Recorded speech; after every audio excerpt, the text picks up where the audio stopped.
Bapak Ibu, saudara-saudari yang terkasih, Paus Fransiskus meminta gereja, keuskupan, paroki, komunitas basis gereja ini untuk memberi perhatian dan menanggapi dengan serius kebutuhan dan masalah yang mereka hadapi. Tantangan dan masalah yang masih terjadi dan kita hadapi pada saat ini adalah ketimpangan sosial, bentuk-bentuk perbudakan dan eksploitasi, kemiskinan, keluarga karena kurangnya pekerjaan atau pekerjaan bergaji rendah. Paus Fransiskus juga mendorong gereja menolak segala bentuk eksploitasi dan secara aktif menawarkan tanggapan terhadap situasi saat ini. Tidak seorang pun boleh merasa dikucilkan dalam pekerjaan. Teruslah upaya Anda untuk mempromosikan lapangan kerja bagi perempuan, mendorong kaum muda memasuki dunia kerja dengan kontrak yang layak dan bukan upah rendah, menjaga waktu dan ruang bernapas untuk keluarga dan memelihara hubungan. Maka di lingkungan kita ini kita dorong yang belum selesai kuliah cepat selesai, yang belum bekerja kita carikan peluang kerja, ya kan? Kita dorong udah bekerja, ya. Jangan marah kalau misalnya anak muda ditanya, udah selesai gak kuliah? Belum, ya kan? Mereka itu sampai hindar dengan saya kalau biasa ketemu. Udah lama kuliah nih, saya bilang, udah 8 tahun, 7 tahun, enggak selesai-selesai apa kok kerjakan tuh? Kasihan, Bang. Ya. Kalau bapak mamanya suruh cepat selesai dimarah. Kalau orang lain kan mungkin agak segan lah kan begitu. Setelah itu udah misalnya selesai sarjana tanya kerja di mana gitu. Jadi ada rasa tuh. Ya, memang sih sepertinya kita tuh kejam nanyanya. Tapi ya memang harus seperti itu. Kalau enggak ditanya terus nanti dia apa lupa. Kalau udah umur naik masuk 35 udah susah cari kerja. Benar, kalau udah 35 itu udah susah cari kerja. Apalagi sudah mencapai umur-umur kalau udah masuk ke 40. Berat.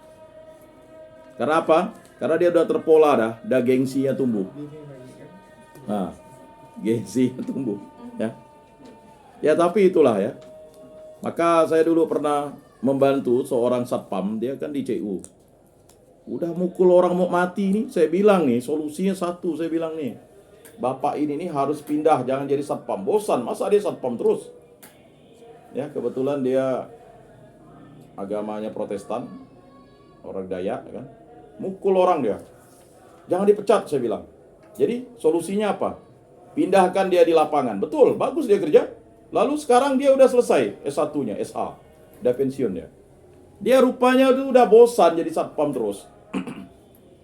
Jadi, orang tuh harus ada peningkatan. Ya, kalau memanusiakan manusia seperti itu gitu. Masa dia dulu di perusahaan satpam, di sini satpam kan, jadi mukul orang. Ya, tapi sekarang dia sudah SH, selesai. Nah, udah pensiun. Nah, itulah namanya membantu orang itu kita dengan ya ide dan pemikiran kita. Tidak bisa kita lalu apa namanya tuh kok ngapa dia nih udah jenuh mungkin ya dengan pekerjaan itu. Tetapi ada peningkatan, dia mau kuliah lagi. Dan itulah namanya kita memahami bagaimana orang itu bisa bekerja dan dia menafkahi keluarganya. Maka Paus Fransiskus mengajak itu, ya. Jadi kita harus menjaga waktu dan ruang bernapas untuk keluarga dan memelihara hubungan. Ditanya, ya kan? Kalau misalnya anak itu pekerjaannya tidak bagus, sering dibully, ditekan, kita cari pekerjaan yang memang itu ya, memang susah ya. Yang namanya anak, apalagi kita tuh sekolahkan di sekolah Katolik. Ya kan, berlomba dengan orang-orang yang bukan di sekolah Katolik. Jadi ujung-ujungnya waktu dia bekerja, dia itu jujur lurus-lurus ya. Orang suruh ke parit ya ke parit gak, begitu. Maka kata pembina kami dulu, kita nih jangan ini, kita nih harus ya kan, yang bagus tuh mana? Bodoh-bodoh pintar atau pintar-pintar bodoh? Bodoh-bodoh pintar lah, kan begitu. Kalau pintar-pintar bodoh ini kan susah. Ya kan? Udah pintar-pintar lalu jadi bodoh dia. Ya karena apa tadi? Salah pekerjaannya. Kita paksa dia bekerja di tempat yang memang tidak kompetitif. Ya. Beberapa teman saya itu akhirnya memang bekerja di tempat yang tidak kompetitif. Akhirnya ada yang pindah dia. Ya, kalau memang dia sudah jenuh di situ, jangan dipaksa. Tapi harus juga kita sampaikan ke dia, tolong sebelum pindah di pekerjaan tertentu, dia sudah ada pekerjaan lain dulu gitu. Tapi kalau tidak ada pegangan bahaya. Dalam hal pekerjaan, dampak dari era digitalisasi bakal terjadi permintaan pekerjaan yang meningkat pada jenis pekerjaan tertentu, terutama yang berbasis digital, dan menurun pada jenis pekerjaan lainnya. Kompas.com 11 September 2023. Jadi kalau ada yang punya potensi jual kue saja di WA tuh, di Facebook. Atau misalnya jadi YouTuber, masak kangkung, diliput, selfie. Ini kangkung belacan, kan? Iya.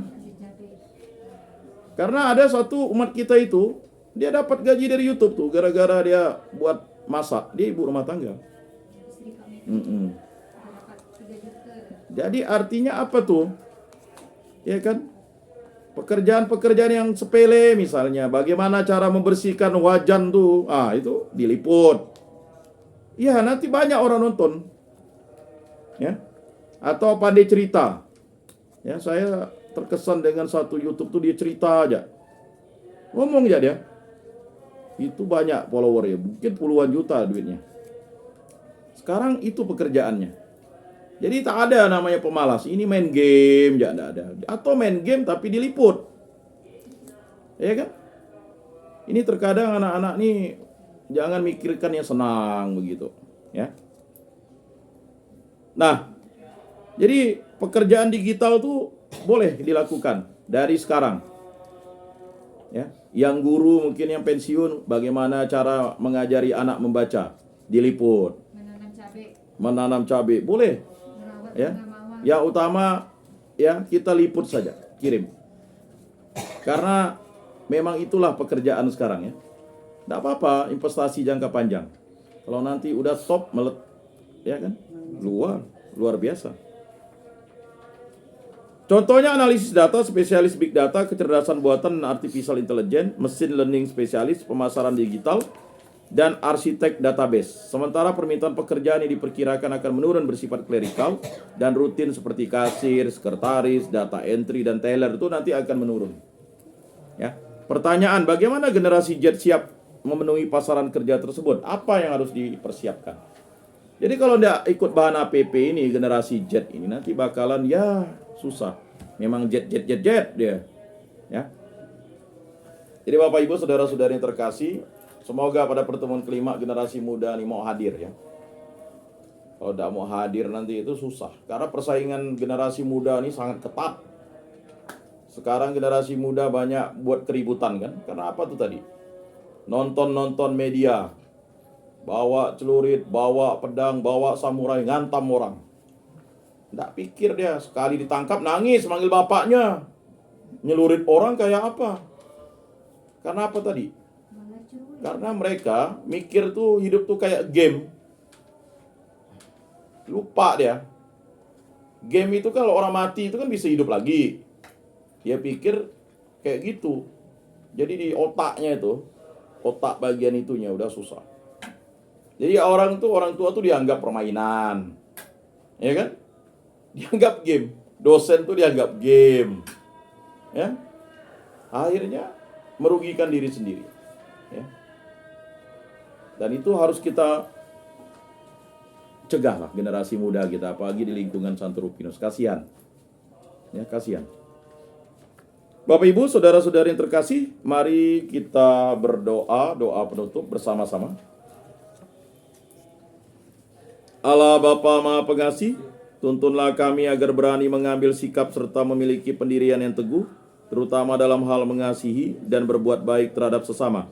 Semoga sabda-Mu dapat membantu kami menjadi pribadi yang siap sedia dalam menyikapi segala sesuatu seperti yang Engkau kehendaki. Semua doa kami haturkan dengan perantaraan Yesus Kristus, Tuhan dan Juru Selamat kami, yang hidup dan berkuasa bersama Dikau dalam persekutuan Roh Kudus, Allah kini dan sepanjang masa. Amin. Mari kita satukan semua doa kita dan permohonan kita dengan doa yang diajarkan Tuhan Yesus Kristus. Bapa kami yang ada di surga, dimuliakanlah nama-Mu, datanglah kerajaan-Mu, jadilah kehendak-Mu di atas bumi seperti di dalam surga. Berilah kami rezeki pada hari ini, dan ampunilah kesalahan kami, seperti kami pun mengampuni yang bersalah kepada kami. dan janganlah masukkan kami ke dalam pencobaan, tetapi bebaskanlah kami dari yang jahat. Amin. Mari kita berdoa jiwa Kristus. Kita buka Manda Bakti kita 155, 156. Dan Tuhan jadikanlah aku pembawa damai. Silakan dibuka. Mari kita daraskan bersama-sama. Jiwa Kristus, kuduskanlah kami. Tubuh Kristus, selamatkanlah kami. Darah Kristus, sucikanlah kami. Air lambung Kristus, basuhlah kami. Sengsara Kristus, kuatkanlah kami. Yesus yang murah hati, luluskanlah doa kami. Dalam luka-lukamu, sembunyikanlah kami. Jangan kami dipisahkan daripadamu Tuhan. Terhadap seteru yang curang, lindungilah kami. Di waktu ajal, terimalah kami, supaya bersama para kudus kami memuji Engkau untuk selama-lamanya. Amin. Tuhan, jadikanlah aku pembawa damai.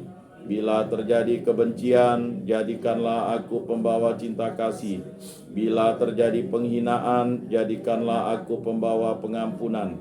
Bila terjadi perselisihan, jadikanlah aku pembawa kerukunan. Bila terjadi kebimbangan, jadikanlah aku pembawa kepastian. Bila terjadi kesesatan, jadikanlah aku pembawa kebenaran. Bila terjadi kecemasan, jadikanlah aku pembawa harapan. Bila terjadi kesedihan, jadikanlah aku sumber kegembiraan. Bila terjadi kegelapan, jadikanlah aku pembawa terang. Tuhan, semoga aku lebih ingin menghibur daripada dihibur, memahami daripada dipahami, mencintai daripada dicintai. Sebab dengan memberi kami menerima, dengan mengampuni kami diampuni, dengan mati suci kami bangkit lagi untuk hidup selama-lamanya. Amin. Salam Maria, penuh rahmat, Tuhan sertamu. Terpujilah engkau di antara wanita, dan terpujilah buah tubuhmu Yesus. Santa Maria, Bunda Allah, doakanlah kami yang berdosa ini sekarang dan waktu kami mati. Amin. Kemuliaan kepada Bapa dan Putra dan Roh Kudus, seperti pada permulaan, sekarang, selalu, dan sepanjang segala abad. Amin. Terpujilah nama Tuhan Yesus, Bunda Maria, dan Santo Yosef, sekarang dan selama-lamanya. Ya Yesus yang baik, ampunilah dosa-dosa kami, selamatkanlah kami dari api neraka, dan hantarkanlah jiwa-jiwa ke dalam surga, terutama mereka yang sangat membutuhkan kerahiman-Mu. Amin. Moga-moga jiwa-jiwa orang beriman beristirahat dengan tentram dalam kerahiman Tuhan. Amin. Pertolongan kita dalam nama Tuhan yang menjadikan langit dan bumi. Para kudus Allah, doakanlah kami. Para malaikat Allah, doakanlah kami. Santo Rupinus, doakanlah kami. Dalam nama Bapa dan Putra dan Roh Kudus. Amin. Lagu penutup dan kolektif nomor 107. 107. Mulai. Sungai mengalir tiada henti-hentinya, memberi hidup di sekitarnya. Tuhan melimpahkan rahmat-Nya bagi yang percaya kepadanya. Ya Tuhan Allah, limpahkan kasih sayang-Mu bagaikan air sungai abadi, agar segarlah hidup kami, tiada akan layu selamanya.